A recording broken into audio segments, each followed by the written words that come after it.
Salut mes DIYs, comment vous allez? J'espère que vous allez bien. Aujourd'hui, on se retrouve avec une nouvelle vidéo, un tuto. Je partage avec vous comment est-ce que je réalise une crème de corps à l'hibiscus avec ma cire émulsifiante numéro 3 fait maison. Et oui, je vous l'avais promis dans ma vidéo comment réaliser une cire émulsifiante à la maison, comment réaliser la cire émulsifiante numéro 3.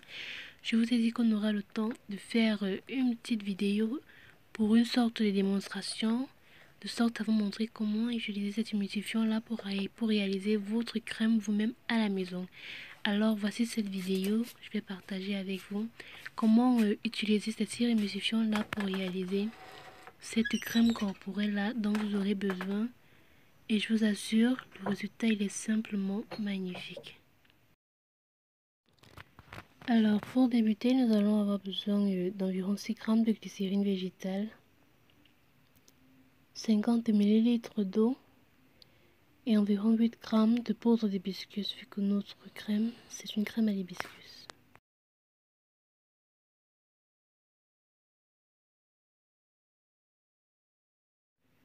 Alors tout d'abord, en utilisant une balance, je viens rajouter de la lantoïne à mon eau. Je vais rajouter environ 1 g d'alantoïne. La lantoïne ici va jouer un rôle de cicatrisation car c'est une substance qui favorise la cicatrisation. Elle adoucit et apaise la peau.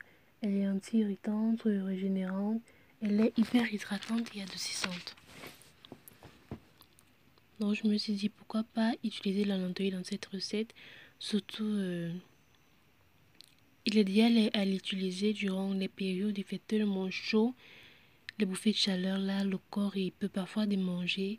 Donc vu que la lantoïne elle est anti-irritante, je me suis dit que ce serait vraiment un ingrédient idéal pour la réalisation de cette crème quoi. Alors à cela, je vais rajouter ma glycérine mélangée et ensuite ma poudre d'hibiscus. Ceci dit, ma phase aqueuse, elle sera prête.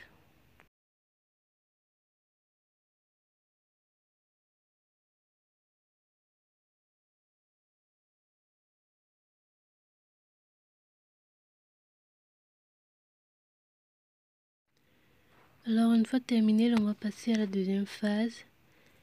Ici, on aura besoin de notre cire émulsifiante numéro 3 fait maison. J'en ai pris environ 8 g. Une huile de votre choix, j'en ai pris environ 20 g d'huile ou bien millilitres d'huile. Prenez l'huile de votre choix. Et de l'alcool cétylique ici qui est un co-émulsifiant. Il va jouer sur l'épaississement et la texture de notre crème. Elle va aider dans la texture de notre crème. Ici, comme l'alcool cétylique, j'en ai pris environ 6 g. Donc, ces trois ingrédients-là, il n'y a pas de procédure principale. Vous mélangez le tout. Et ceci dit, il sera porté à bain-marie, notamment avec la première phase, parce que c'est important que les deux phases aient la même température. Sinon, au moment de rajouter la phase B, dans la phase A, il y aura une formation. Il y aura formation d'une sorte de caillou. Pourquoi? Parce que la phase B sera chaude, contrairement à la phase A qui sera totalement froide.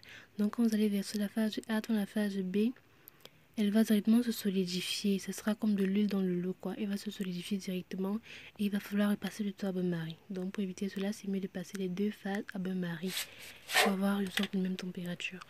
Donc, voilà, vu que j'ai pas de batteur adéquat, j'ai mis le tout dans un moulinex et j'ai mélangé. Surtout, n'oubliez pas de désinfecter tout votre matériel. C'est très important.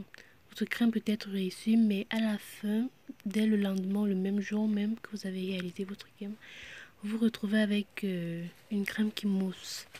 C'est pas que non, les ingrédients et la quantité des ingrédients et les proportions sont anormales ou alors vos produits sont de mauvaise qualité. C'est tout simplement une prolifération bactérienne. Alors, j'aimerais notifier ici que c'est possible que durant vos mélanges, durant le mixage en fait, la formation de votre crème, vous vous retrouvez avec une crème qui change de couleur. Ceci serait possible dans le cas où durant la fabrication, alors durant la réalisation de votre cire à la maison, vu que pour réaliser la cire, on a deux composés, du glycérate et glycérine. glycerin stearate et du styrate de sodium ou alors du styrate de potassium. Vous mélangez les deux en des quantités énormes, c'est-à-dire, je vous ai dit dans la vidéo, pour quand vous faites votre émulsifiant, vous prenez toute la quantité du styrate de glycérine, mais vous ajoutez environ le quart du styrate de sodium.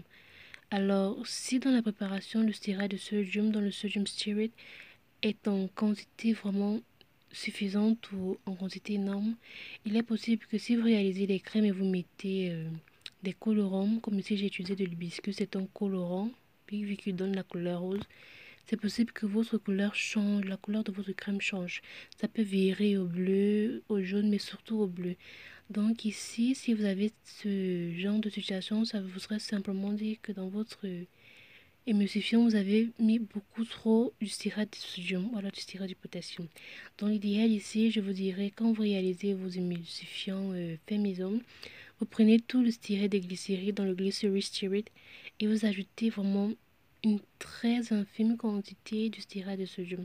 Même si ce n'est pas le cas, la quantité totale que vous avez faite, vous pouvez rajouter juste une ou deux pincées, c'est largement suffisant. Ceci vous évitera d'avoir des virages de couleur de vos crèmes durant vos réalisations.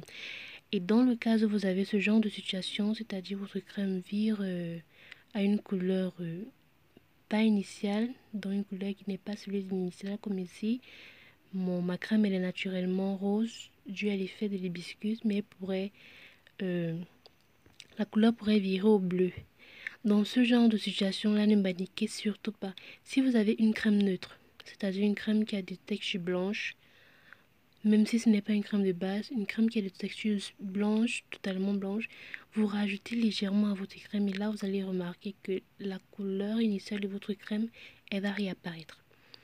Donc n'oubliez surtout pas, prenez cela en compte. Ajoutez une très infime quantité de styrate de sodium. J'ai dit 1 à 2 pincées dans la totalité du styrate de glycérine, dans du glycerin stearate que vous aurez à faire durant la réalisation de vos émulsifiants. Très important s'il vous plaît. Ceci dit, bref, après avoir obtenu notre texture de crème désirée, nous allons passer à la phase d'ajout. Nous allons tout d'abord ajouter de l'oxyde de zinc oxide, environ 1 g. Ici, c'est un agent qui va jouer, comme on le dit déjà, il va protéger votre peau contre les rayons ultraviolets. C'est-à-dire, vous n'aurez pas ces problèmes-là d'hyperpigmentation, de bronzage. Quand vous allez utiliser cette crème et, je sais pas, sortir ou alors marcher, être exposé aux rayons de soleil, quoi, aux rayons UV, ces rayons-là n'auront pas d'impact sur votre peau parce que cet oxyde de zinc présent dans votre crème corporelle va aspirer tous ces rayons-là. Donc, par conséquent, vous n'aurez pas de problèmes d'hyperpigmentation ou alors des problèmes de bronzage de ce genre en fait. Donc, on en rajoute environ 1 g. Puis, nous aurons de l'huile de collagène fait maison, 2 g, de l'extrait d'orange. Ici, c'est pour jouer sur le parfum, j'en ai mis environ 3 à 5 g. De notre conservateur, le Gemal Plus, 0,30 g. Alors, tout ceci étant mélangé dans notre crème, vous allez remuer de sorte à homogénéiser tous les ingrédients. Vous mélangez bien et voilà, notre crème elle est toute prête. C'est pas compliqué, c'est simple à faire. C'était juste pour vous montrer le principe. De grâce, respectez les quantités données, surtout en ce qui concerne la quantité d'huile totale, la quantité d'eau totale et la quantité de surémulsifiant fait maison totale. Même si vous ne rajoutez pas de la glycérine, c'est pas un problème, ou alors de la lantoïne, mais respectez ces 3 quantités-là. Alors à partir de ça, vous pourrez vous réaliser d'autres crèmes à partir de votre surémulsifiant fait maison. Alors nous voici arrivés à la fin de ce petit tuto, de cette jolie petite vidéo. Voilà ce que nous obtenons, voilà notre crème elle est prête avec notre émulsifiant fait maison, c'est fou. Dire que j'ai passé environ, c'est pas pratiquement 1 année et plus à faire des recherches sur des émulsifiants. Voilà que j'y suis parvenue et que je réalise même ma crème corporelle maison avec mon émulsifiant fait maison. C'est tout simplement chic, c'est tout simplement magnifique, je me dis. Donc voilà pour la petite recette, pour petit tuto. N'hésitez pas à me dire ce que vous avez pensé en commentaire. N'hésitez pas à cliquer sur la petite cloche de sorte d'être notifié quand je poste une nouvelle vidéo. N'hésitez surtout pas à me dire ce que vous avez en pensé après avoir essayé, de me faire un feedback. Voilà, vous l'utilisez comme votre crème corporelle normale.